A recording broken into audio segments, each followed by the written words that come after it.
अस्सलामुअलैकुम दोस्तों, cricket fans के लिए वीडियो बहुत ही ज़्यादा इंटरेस्टिंग होने वाले, क्योंकि आज हम आप लोगों को बताने वाले कि श्रीलंका क्रिकेट बोर्ड ने T20 एशिया कप 2020 के हवाले से बहुत बड़ी खुशखबरी दे दी है।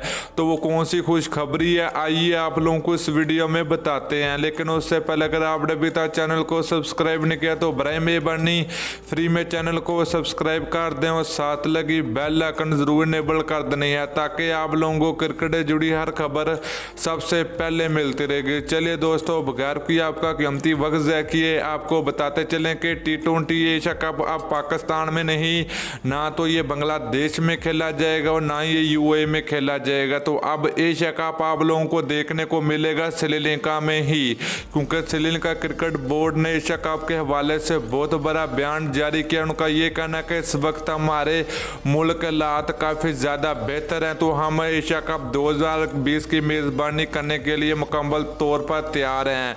तो दोस्तों, इस हवाले से बहुत बड़ी खुशखबरी ये है, क्योंकि इससे एक बार फिर क्रिकेट बहाल होने जा रही है, क्योंकि इस वक्त बहुत बड़ी वफाक ने कब्जा करके रखा हुआ है। मुकम्मल तौर पर क्रिकेट बंद है, कहीं भी कोई भी सीरीज नहीं खेली जा रही। तो ये बहुत बड़ी खुशखबरी है कि एशिया कप फिर से एक बार श्रीलंका में ही खेला जा रहा है। तो दोस्तों, आप लोगों का क्या ख्याल है कि इस वक्त एशिया कप होना चाहिए या नहीं होना चाहिए? तो मेरे ख्याल में एशिया कप होना चाहिए, अगर श्रीलंका के हालात बेहतर हैं तो दोस्तों, वीडियो अच्छी लगे तो लाइक और शेयर जरूर कर दीजिए। अगली वीडियो तक के लिए इजाज़त दीजिए। अल्लाह।